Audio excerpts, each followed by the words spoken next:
आइए दोस्तों देखते हैं, ये हमारा चक्रवृद्धि ब्याज में जो हम किस्त वाले टाइप बता रहे थे, तो ये आज हमारा दूसरा वीडियो है। और मैंने जो एक वीडियो बनाई थी, जो अभी आपने नहीं देखी तो उसका लिंक इस वीडियो के नीचे दिया गया, आप पहले उसे देख लीजिए। उसमें मैंने क्या बताया था, उसमें मैंने 2 किस्तों पर आधारित बताए थे, लेकिन जो आज की वीडियो है इसमें 3 किस्तों पर मैं बताऊंगा, क्योंकि जिससे ये टाइप आपके अच्छी तरीके से क्लियर हो जाए। क्योंकि मैंने बोला था ना कि जो चक्रवृद्धि ब्याज में किस्त वाले क्वेश्चन होते हैं वो 3 या 4 टाइप के क्वेश्चन बनते हैं, तो मैं आपको 3 या 4 टाइप बताऊंगा। तो ये आज का हमारा ये दूसरा वीडियो है, और अगर वो आपने पहली वीडियो इससे नहीं देखी तो आप उसे देख लीजिए, जिससे ये टाइप आपका अच्छी तरीके से क्लियर हो जाए। और जो आज की वीडियो है इसमें मैं 3 किस्तों पर आपको 3 किस्तों पर आधारित क्वेश्चन बताऊंगा, जिससे ये टाइप आपके अच्छी तरीके से क्लियर हो जाए। तो देखते हैं, वीडियो का पहला क्वेश्चन है 66,200 रुपये का ऋण 3 बराबर वार्षिक किस्तों में चुकाना है। यदि चक्रवृद्धि ब्याज की दर 10% वार्षिक हो तो प्रत्येक किस्त का मान क्या होगा। अब देखिए 10% की फ्रैक्शन वैल्यू क्या होती है, वो होती है 1/10। तो 10 क्या हमारा मूलधन है, 10 का मूलधन मतलब प्रिंसिपल है, और 1 का हमारा मतलब क्या साधारण ब्याज है, मतलब क्या है इंटरेस्ट है, मतलब 1 क्या हमारा ब्याज है। तो अब मैं अमाउंट की बात करूं, मतलब मिश्र धन की बात करूं, तो मिश्र धन कितना होगा 11। तो ये क्या होगा हमारा अमाउंट होगा, ठीक है ना। अब देखिए, अब जैसे 1/10 का मतलब क्या है 11/10। अगर जब चक्रवृद्धि ब्याज में 1 वर्ष की बात होती है तो हम इसे 1 बार लिखते हैं। अगर चक्रवृद्धि ब्याज में 2 वर्ष की बात होती है तो हम इसे 2 बार लिखते हैं, नहीं लिखते। अगर 3 वर्ष की बात होती है तो इसे 3 बार लिखते हैं। अगर 4 वर्ष की बात हो, जैसे 3 वर्ष की बात है तो हम इसे 3 बार लिखेंगे, नहीं लिखेंगे। 11/10 तो ये कितना होगा 11/10। तो इसे हम 3 बार, अगर 4 वर्ष की बात है तो हम इसे 4 बार लिखेंगे। तो एक जगह तो मैं मूलधन लिखता हूं और एक जगह क्या लिखता हूं, मैं किस्त लिखता हूं। अब देखिए, एक जगह हमारा क्या प्रिंसिपल है, एक जगह क्या हमारा इंस्टॉलमेंट है, ठीक है ना। अब देखिए, जब एक पहले वर्ष की बात है तो 10 से 11 होगी। अब जब दूसरे वर्ष की बात है तो 10 को हम 2 बार लिखेंगे, और इस 11 को भी हम 2 बार लिखेंगे। 3 वर्ष की बात है तो 10 को हम 3 बार लिखेंगे, और इस 11 को भी हम 3 बार लिखेंगे। अब देखिए, जो प्रत्येक किस्त जाती है वो हमारी समान जाती है ना। तो यहाँ तो 3 11 है, लेकिन यहाँ 2 11, 1 11 की और गुणा कर देंगे हम। तो जब 1 11 की यहाँ गुणा किए तो आपको 1 11 की यहाँ भी गुणा करनी होगी।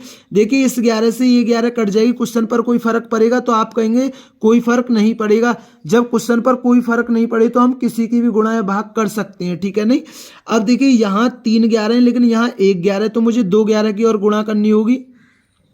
जब 2 11 की गुणा यहाँ की है तो 2 11 की गुणा यहाँ भी करनी होगी। देखिए, 2 11 से 2 11 कट जाएंगे। क्वेश्चन पर कोई फर्क पड़ेगा तो आप बोलोगे कोई फर्क नहीं पड़ेगा। ये हमने इसलिए बराबर किए क्योंकि प्रत्येक किस्त हमारी क्या जाती है, समान जाती है। आपने कभी देखा भी होगा। देखिए, ये कितना हो गया गुणा करने पर 11 11 121, और ये कितना हो गया 1100, और ये कितना हो गया 1000।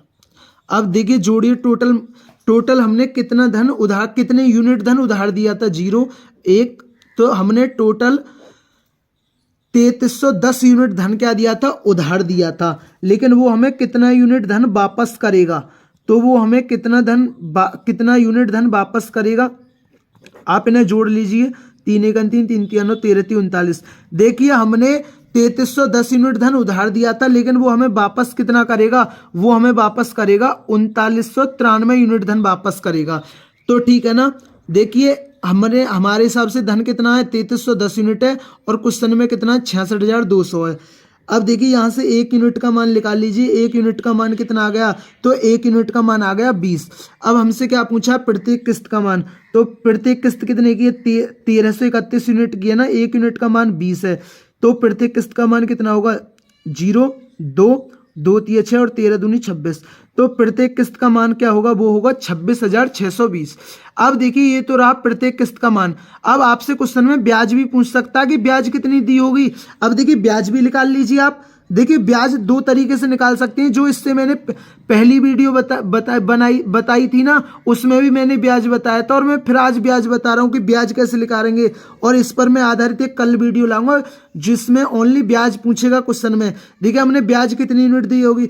आप एक बात सोचिए, हमने 3310 यूनिट धन उधार दिया था, लेकिन वो हमें धन कितना वापस कर रहा है, 3993 यूनिट धन वापस कर रहा है ना। तो उसने कितनी यूनिट ब्याज दी, घटा लीजिए 8, तो उसने हमें 683 यूनिट का दी ब्याज दी। 1 यूनिट का मान 20 है तो 1 यूनिट का मान 20 है तो 683 यूनिट का मान कितना होगा?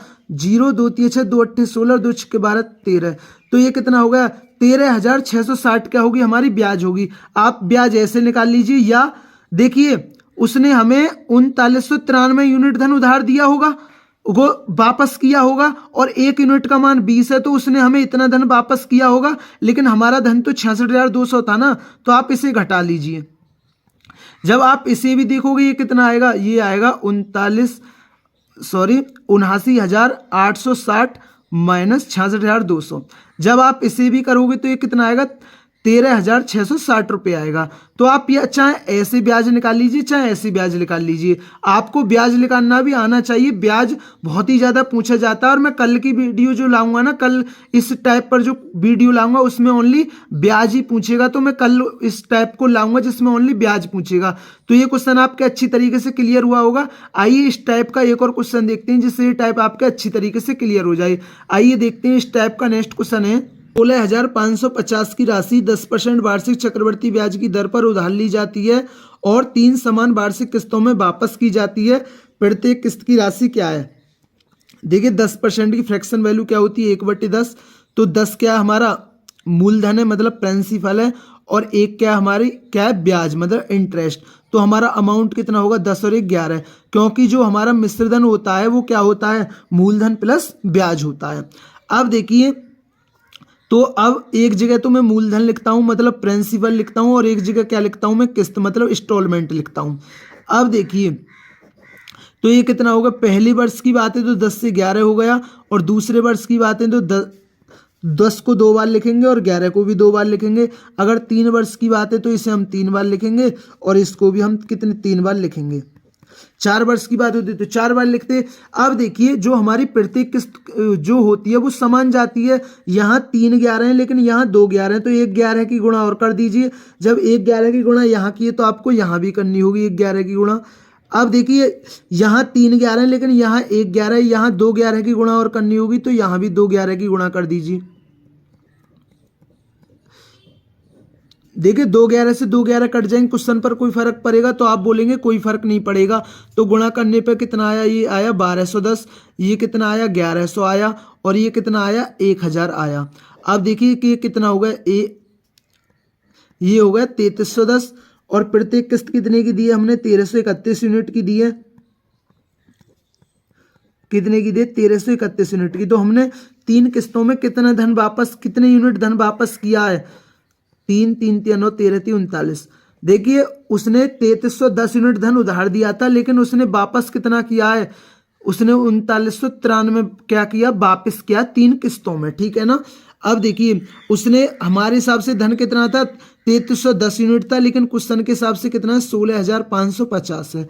यहाँ से 1 यूनिट का मान निकाल लीजिए, यहाँ से 1 यूनिट का मान कितना आ गया? तो ये 5 बार कट गई। तो उसने पूछा क्या है? प्रत्येक किस्त की राशि क्या होगी? प्रत्येक किस्त कितने की थी हमारी? 1331 की थी, और 1 यूनिट का मान 5 है, तो 1331 यूनिट का मान कितना होगा? 5 5 3 15 और 13 5 65 और 1 66। तो उसने बोला है कि प्रत्येक किस्त की राशि क्या है? वो है 6,655 रुपये। तो दोस्तों ये अब अगर आपको ब्याज निकालना है तो आप ब्याज भी निकाल सकते हैं, ठीक है ना। आराम से आप ब्याज निकाल सकते हैं। मैंने आपको अच्छी तरीके से बता दिया है, 2 तरीके से आप ब्याज निकाल सकते हैं। जो मैंने पहली वीडियो बनाई थी ना उसमें भी मैंने ब्याज निकालना बताया था। अब ये टाइप आपके अच्छी तरीके से क्लियर हुआ होगा। ये आज हमारी दूसरी वीडियो थी, और दूसरी वीडियो में मैंने 3 किस्तों पर आधारित क्वेश्चन जो टाइप होता है वो आपको अच्छी तरीके से समझा दिया। अगर दोस्तों वीडियो अच्छी लगी हो तो वीडियो को जरूर लाइक किया करें। अगर चैनल पर नए हैं तो चैनल को जरूर सब्सक्राइब किया करें। थैंक यू दोस्तों।